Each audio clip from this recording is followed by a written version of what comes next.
আপনারা যারা কৃষিকাজ, মৎস্য চাষ কিংবা পশুপালন করেন অথবা এসব বিষয়ে নতুন কোনো তথ্য জানতে চান, শুরু করছি তাদের জন্য কৃষি উন্নয়ন ভিত্তিক প্রামাণ্য অনুষ্ঠান মাটি ও মানুষ। সেই দর্শক, আমাদের আজকের অনুষ্ঠানে রয়েছে একটি বিশেষ ফলো আপ প্রতিবেদন, আর বিষয়টি হচ্ছে বীজ আলু উৎপাদন। আমরা এই প্রতিবেদন ধারণ করেছি দিনাজপুরের সীতাবগঞ্জ অঞ্চল থেকে। দেখুন অনুষ্ঠানের বিশেষ প্রতিবেদন, বীজ আলু উৎপাদন। সাম্প্রতিক বছরগুলোতে দেশে কৃষি ফসলের উৎপাদন বৃদ্ধি পেয়েছে বহুগুণে। এসব ফসলের মধ্যে অন্যতম হচ্ছে আলু। বাংলাদেশ কৃষি উন্নয়ন কর্পোরেশনের তথ্য মোতাবেক দেশে প্রতি বছর প্রায় ১.৫ কোটি মেট্রিক টন আলু উৎপাদিত হচ্ছে। এই ১.৫ কোটি মেট্রিক টন আলু উৎপাদনের জন্য বীজ আলু প্রয়োজন ৭,৪৬,৩০৪ মেট্রিক টন। বিডিসির সূত্রে আরও বলা হয়েছে, দেশের বীজ আলুর মোট চাহিদার ৪৪,৫৩৬ মেট্রিক টন উৎপাদন করছে বাংলাদেশ কৃষি উন্নয়ন কর্পোরেশন, যা চাহিদার মাত্র ৬%। বাকি ৯৪% বীজ আলু উৎপাদিত হচ্ছে বেসরকারিভাবে। মানসম্মত বীজ আলু উৎপাদনে বিডিসির আধুনিক টিস্যু কালচার ল্যাব থেকে প্ল্যানলেট উৎপাদন করে মিনি টিউবার এবং মিনি টিউবার থেকে প্রি ফাউন্ডেশন এবং প্রত্যায়িত বীজ উৎপাদন করা হচ্ছে।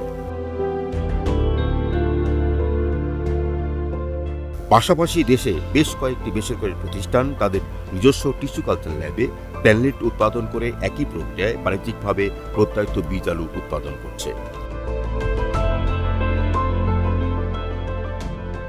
কিষাণ বোটানিক্স এর মধ্যে একটি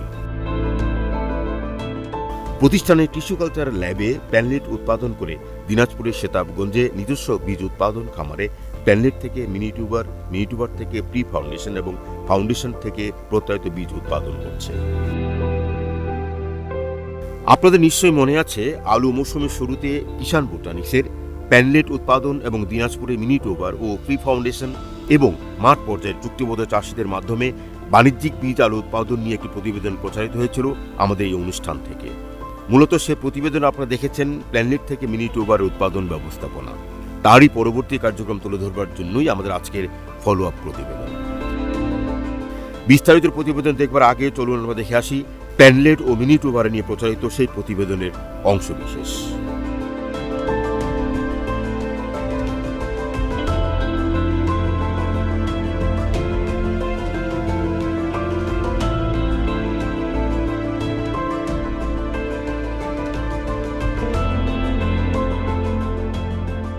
এবার প্রতিবেদনের মূল অংশ। আমরা গত জানুয়ারি মাসে যখন এখানে আসছিলাম, জানুয়ারি দ্বিতীয় সপ্তাহের দিকে, তখন আমাদের এই প্ল্যানলেটগুলা ভেজিটেটিভ স্টেজে ছিল এবং তার বয়স ছিল 30 দিনের মতো। জানুয়ারি 20 তারিখ থেকে শুরু করে এখন পর্যন্ত, এখন তো নানা রকম পর্যায়ে শেষ হয়ে গেছে, কি কি কাজ করেছেন? জানুয়ারির 20 তারিখের পরে থেকে আমরা যে এই প্ল্যানলেটের যে পরিচর্যাগুলোর মধ্যে ছিল ইরিগেশন দেওয়া, সেচ দেওয়া, তারপরে আপনার হলো স্প্রে দেওয়া। আমরা শিডিউল স্প্রে মেনটেন করে আমাদের 1 সপ্তাহ পর পর যে শিডিউল স্প্রে ছিল সেই স্প্রেগুলো মেনটেন করছি এবং ময়েশ্চার, জমির আর্দ্রতা পরীক্ষা করে করে আমরা সেগুলোর সেচ দেওয়ার ব্যবস্থা করেছি। এবং উৎপাদনের পরে, মানে আমরা যে গাছগুলো লাগাইছিলাম সেই লাগানোর পরে 85 দিন এর মধ্যে আমরা গাছগুলো হার্মফুলিং করে ফেলেছি। এবছর কি রোগের কেমন প্রাদুর্ভাব কেমন ছিল, আকাশটা কেমন ছিল, সব কিছু মিলে কেমন ছিল? এবছর মাঝখানে জানুয়ারির 20 থেকে 25 তারিখ 30 তারিখ পর্যন্ত ওয়েদার খুব খারাপ ছিল। তখন খুব ফগি ওয়েদার ছিল এবং সূর্যের আলো নাই বলে লেড ব্লাইট কি আক্রান্ত হওয়ার সম্ভাবনা ছিল? লেড ব্লাইটের সম্ভাবনা অনেক ছিল, যেহেতু আমরা প্রপার ট্রিটমেন্টের ব্যবস্থা করেছিলাম এবং প্রপার স্প্রে আমরা শিডিউল মেনটেন করেছি, যার ফলে আমরা লেড ব্লাইটে আক্রমণ আমাদের করতে পারি না। এই টিউবারগুলো এখন আমরা হারভেস্ট করার পরে প্রপার শর্টিং, গ্রেডিং করে, ব্যাগিং করে এই টিউবারগুলো চলে যাবে কোল্ড স্টোরেজে। আচ্ছা, কোল্ড স্টোরেজে সংরক্ষিত হবে এবং আগামী নভেম্বরে এটা আবার আরেকটা নেট হাউসে, এটা তো ব্রিডার, এটা মিনি টিউবার হবে। এই মিনি টিউবারটা আগামী বছর একটা নেট হাউসে লাগাবো, সেখান থেকে ব্রিডার উৎপাদিত হবে। ব্রিডার থেকে পরে হবে আপনার ব্রিডার থেকে ফাউন্ডেশন সিড উৎপাদিত হবে।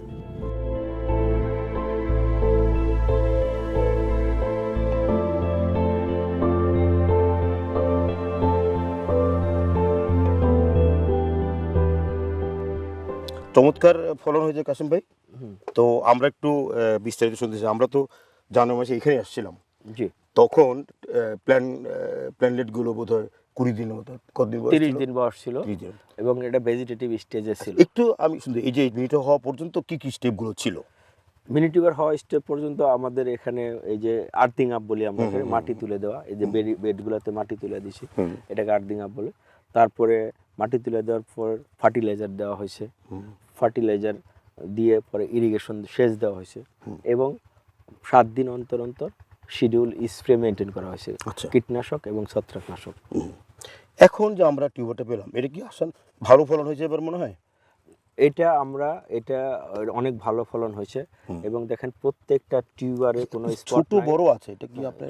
যে আলুটা আগে টিউবার আসছে গাছে সেটা বড় হয়েছে এবং এটা সবচেয়ে বড়, এটা সবচেয়ে বড়। এটা ধরেন ফার্স্ট যখন গাছের প্রথম টিউবারটা, ওই গাছের প্রথম টিউবারটা এটা হয়েছে, তারপরে সেকেন্ড মানে আস্তে আস্তে র্যান্ডমলি একের পর এক। কয়টা গাছের আলু এখানে?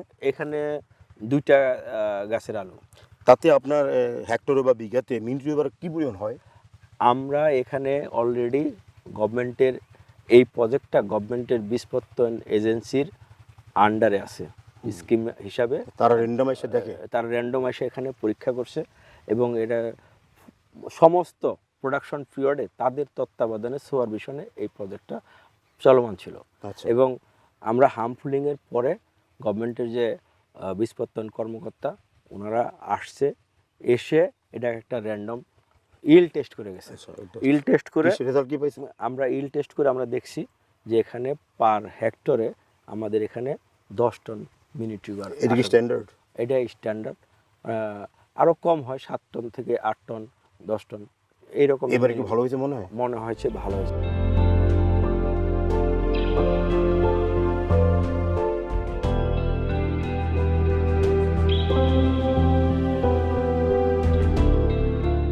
বীজপত্তন এজেন্সির আওতায় দিনাজপুর জেলায় এবার প্রায় 3240 হেক্টর জমিতে বীজ উৎপন্ন হচ্ছে। আমার মনে হয় আপনাদের তদারকিতে? আমাদের তত্ত্বাবধানে, যেটি সরাসরি তত্ত্বাবধানে হচ্ছে। তো এখানে এই যে 3240 হেক্টর যেটা বললাম, এর মধ্যে সরকারি বীজ উৎপাদন 10%-এর কম, 90% হলো প্রায় বেসরকারি প্রতিষ্ঠান। এই যে প্ল্যানলেট থেকে বীজ উৎপাদন করলো, আপনাদের তদারকি হলো, এরপরও কি তদারকি থাকে আগামী বছর পর্যন্ত? আপনি জানেন যে আলুর জন্য যে রিকোয়ার্ড টেম্পারেচার 2.2 থেকে 2.8 ডিগ্রি সেন্টিগ্রেড টেম্পারেচার মেনটেন হচ্ছে কিনা, এই টেম্পারেচার থেকে শুরু করে ওয়েদার, তারপর ফ্রেশ এয়ার ইনটেক, অন্যান্য যে ক্রাইটেরিয়াগুলো আছে আমরা এগুলো দেখি যে এগুলো ফুলফিল করতেছে কিনা। এবং অনেক সময় আমরা এরকম পাই, কলেশ্বরে ভিজিট করার পরে দেখি যে সেখানে বিদ্যুতের বিচ্ছিন্নতার কারণে হোক, তারপরে ম্যানেজমেন্টের কারণে জেনারেটর হয়তো চালু করতেছে না, বিভিন্ন কারণে আলুর যদি কোনো সমস্যা হয় তাৎক্ষণিকভাবে আমরা রিজেক্ট করেন আপনারা? আমরা রিজেক্ট করি এবং সংশ্লিষ্ট গ্রোয়ার্স এবং এই সংশ্লিষ্ট জেলার ডিডি মহোদয়ের মাধ্যমে আমরা জেলাতেও এই উত্থাপন করি যে বিদ্যুতের জন্য নিরবিচ্ছিন্ন প্রবাহ রাখা হয়, যে সমস্ত হিমাগারে এই সমস্ত মূল্যবান বীজ সংরক্ষণ করা হয়।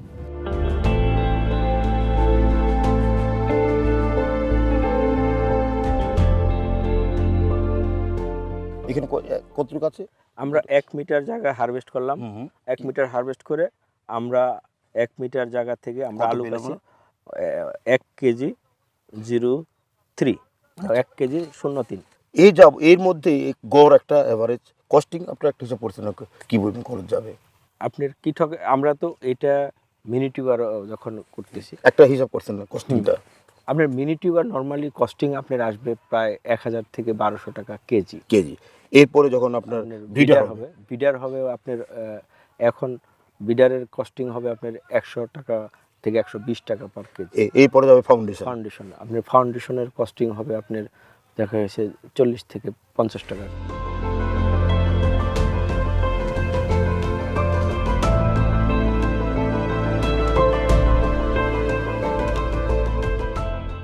তাহলে অ্যাস্টারিজের যে ফলাফলটা আপনি আমার দেখালেন, 1 মিটার জায়গাতে তুললেন মিনি টিউবার, কত দাঁড়ালো? 9.95। তার মানে আপনার 9.5 টন পার হেক্টর। খুব একটা পার্থক্য তো না ইয়ের সাথে, না? একটু কম হয় ডায়মন্ডের সাথে ফলন। এখন দেখাবেন আপনি? আমরা এখন দেখব গ্রানুলা। তো আপনি একই রকম ভাবে আমরা দেখি 1 মিটার জায়গাতে কতটুকু হয়, তাহলে আমরা 3টা ফলাফলই বলতে পারবো। 3টা ফলাফলই বলতে পারবো। তাহলে আমরা তো দেখতে পাচ্ছি যে কাশেম ভাই, এটার টিউবারগুলো কিন্তু আকারে বেশ ছোট। হ্যাঁ জি জি, আকারে ছোট, মানে আমরা দেখলাম এর আগে দেখলাম ডায়মন্ড, তারপরে দেখলাম অ্যাস্টারিক্স, এখন দেখতেছি গ্রানুলা। তো আপনার তিনটা জাত যেহেতু আলাদা, এদের ক্যারেক্টারও আলাদা। আচ্ছা, টিউবারের ক্যারেক্টার, গাছের উৎপাদন কি ক্যারেক্টার, সময় এক? উৎপাদনের সময় এক, কিন্তু উৎপাদনের ইল্ড একরকম হবে না। যেমন আমরা একটা পেলাম 10 টন, এটা পেলাম 9.5। 9.5, এইটাতে এখন এটা বুঝতে আমরা পারবো। টেস্ট করতেছি। এখন আমরা পার্থক্যটা কিভাবে বুঝবেন? আপনার ডায়মন্ডের স্কিন সাদা হয় এবং শেপ ওভাল শেপ হয়, অনেক আর ছোট ছোট, এটা অনেক ছোট ছোট। অ্যাস্টারিক্সের স্কিন রেড হয়, লাল হয়, এবং এটাও ওভাল শেপ হয়। এটা এখনো পরিপক্ক হয়, মানে এটা একদম অনেক ছোট ছোট। এটা আপনি কি এখন ই হবে, এটা কি বীজ? এটা যেহেতু মিনি টিউবার, এই জন্য এটা ছোট ছোট, এই জন্য এর নাম হলো মিনি টিউবার। এটা ওয়েট আসছে 0.56, তার মানে তার মানে 5.5 টন পার অনেক কম, হেক্টর। অনেক কম। তো এরকম হয়? এরকম এটা যেহেতু মানে জাত টু জাত আলাদা, আমরা তো এখানে জানি না যে এখানে থেকে একটা গাছ রগিং হয়ে গেছে কিনা। যদি ওখান থেকে একটা গাছ এবারে এরকম হয় প্রতি বছর? এভারেজে কম এইরকমই হয় যে আমরা পাইলাম, তবে গ্রানুলার একটু আপনার কম হয় এভারেজে। তাহলে এখন তো আপনাদের তো এই এলাকায় অনেক কাজ চলছে। আমরা গত অনুষ্ঠানে দেখেছিলাম, একটা মাঠেও গিয়েছিলাম, যেখানে কৃষকরা বলছিলাম আমরা 100 মনের উপরে ফলন পাবে আপনাদের এই বীজ ব্যবহার করে। এবার কি ফলাফল শুনছেন, কেমন হয় সেখানে? ওখানে আমরা চলেন যাই, আমরা ওখানে শর্টিং গেটিং হচ্ছে, কৃষকের মুখে থেকে আমরা বাস্তব তারা কত পাইলো, এবং সেখানে যাই আমরা তাদের কাছ থেকে সাক্ষাৎকার নেই এবং তাদের বলতে পারবো। তারা বলতে কৃষক ভাই, আপনাদের মনে আছে যে আমরা জানুয়ারিতে যখন এই অনুষ্ঠান ধারণ করছিলাম, তখন পাশে একটা গ্রামে গিয়েছিলাম, যেখানে চুক্তিবদ্ধ চাষিদের মাধ্যমে কিষাণ বোটানিক্স প্রতিষ্ঠান তারা বীজ উৎপাদন করছিল। তখন কৃষকরা জোর দাবি বলছিল যে তারা প্রতি বিঘা প্রায় 100 মনের উপরে পাবে এই বীজ এবং আলু।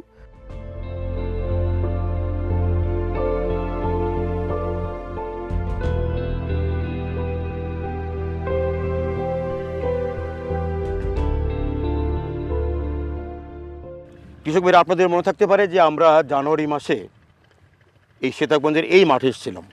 তখন মাঠ ছিল পুরো আলুতে পরিপূর্ণ, এখন কিন্তু খালি মাঠ, তার মানে আলু উঠানো হয়ে গেছে।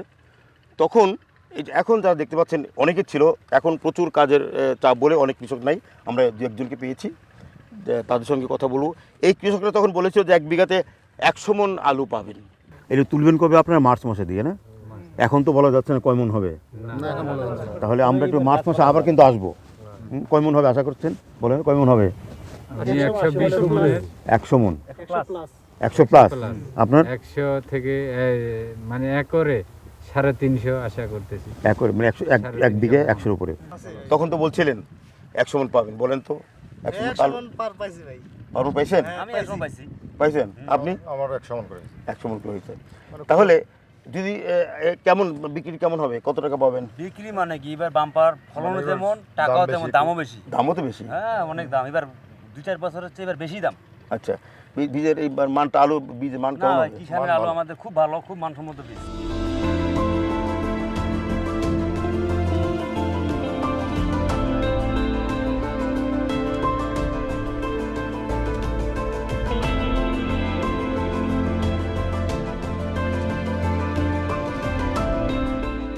এখানে মূলত আলু গ্রেড করা হচ্ছে। এলাকার হতদরিদ্র অনেকেই সম্পৃক্ত এখানে। মূলত এভাবেই এখানে আলুর বীজ আলু গ্রেড করা হয়। আমরা একটু জানার চেষ্টা করব যে কোন ধরনের আলু এখানে গ্রেড করা হচ্ছে। চাচি কেমন আছেন? আচ্ছা, এই যে আলু গ্রেড করতেছেন, কোনটা কি গ্রেড বলেন তো আমারে? এটা বড়, এটা এ গ্রেড, এটা এ গ্রেড না? আর এই ছোটগুলো কি করেন? কাসিম সাহেব, এখানে 3টি গ্রেড কৃষকরা বাছাই করছে, এ গ্রেড, বি গ্রেড এবং ওভার সাইজ। 3টার গুণগত মান আমরা একটু ব্যাখ্যা করবো যে কোন বীজটা সবচেয়ে ভালো এবং কেন ভালো। আচ্ছা, 3টার আমরা যদি গুণগত মানের কথা চিন্তা করেন, এ গ্রেড আলু, বি গ্রেড আলু এবং ওভার সাইজ আলু একই গাছ থেকেই হয়েছে, একই গাছ। হ্যাঁ, কারণ ওই মানের দিক থেকে তিনটাই একই, কিন্তু চাষির পছন্দ কোনটা? চাষির পছন্দ এ গ্রেড। কেন? 1 কেজি চাষির পছন্দ মতো আপনি গ্রেড করছেন? চাষির পছন্দ আমার তো grade A grade, B grade, কোনো চাষির পছন্দ বি গ্রেড, কোনো চাষির পছন্দ এ গ্রেড, এবং দামের পার্থক্য। এর পিছনে কারণ? এর পিছনে কারণ 1 কেজি এ গ্রেড আলু থেকে নাম্বার অফ প্ল্যান্ট, অর্থাৎ আপনি 1 কেজি আলুতে যদি 12টা আলু ধরে 1 কেজি বি গ্রেড আলুতে হয়তো 5টা 6টা আলু ধরবে। তো চাষি কিন্তু এ গ্রেড আলু নিয়ে অনেক বেশি জমি কভারেজ করতে পারবে। আচ্ছা। আর যদি বি গ্রেড আলু নেয় তার সাথে কম জমি কভারেজ করতে হবে। এই জন্য এ গ্রেড আলুর দাম বি গ্রেড আলুর চাইতে তাহলে বাজারের চাহিদা কোনটা বেশি? বাজারের চাহিদা এটা কৃষকের চয়েস। বাংলাদেশের কিছু কিছু এলাকা যেমন মুন্সিগঞ্জ এলাকাতে এ গ্রেড খুব চলে, ওরা চয়েস এ গ্রেড, তার মানে মাথায় ছোটটা। আবার যদি আপনি জয়পুরহাট, বগুড়ার, রাজশাহীর কথা চিন্তা করেন, ওরা সবাই বি গ্রেড। মানে আচ্ছা, আমাদের দেশে অঞ্চলভেদে তো আলু কাটিংও করা হয়, হ্যাঁ, তাই না? cutting হয়। তা কাটিং গুলো বড় আলু কাটিং করা হয়, বড় আলু কাটিং করা হয়, আর ছোটগুলো ছোটগুলো যদি এ গ্রেড থাকে তাহলে নাম্বার অফ এখানে যদি আলুর যে চোখ থাকে, চোখ যদি বেশি থাকে তাহলে এ গ্রেড আলু অনেক সময় 2টা পিস করতে পারে।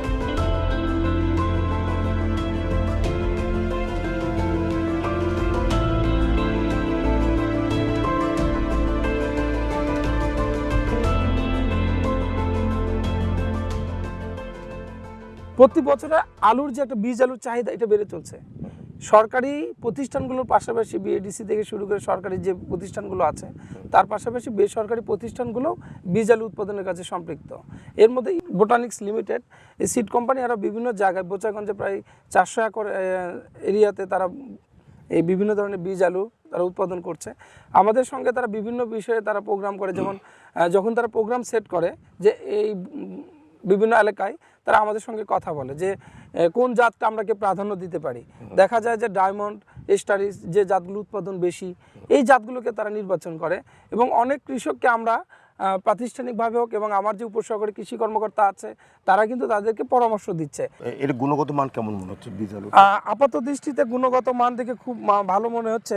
85 দিন হয়েছে আলুর বয়সটা, আমি কথা বলে জানতে পারলাম এই ডায়মন্ড আলুর বয়স হয়েছে 85 দিন, এবং তারা কিছুদিন পর কিউরিং করবে, অলরেডি হয়ে গেছে, তারপর তারা উৎপাদন করবে এবং বীজ আলু হিসেবে। এটা যত বীজ আলু হিসেবে তারা উৎপাদনের দিকে যাবে, উৎপাদনটা বাড়বে এবং আপাত দৃষ্টিতে কোনো দাগ নেই, কোনো স্ক্র্যাপ নেই। আপনি দেখতে পাচ্ছেন, আমি মনে করি এটা মানসম্মত বীজের কোয়ালিটি আছে।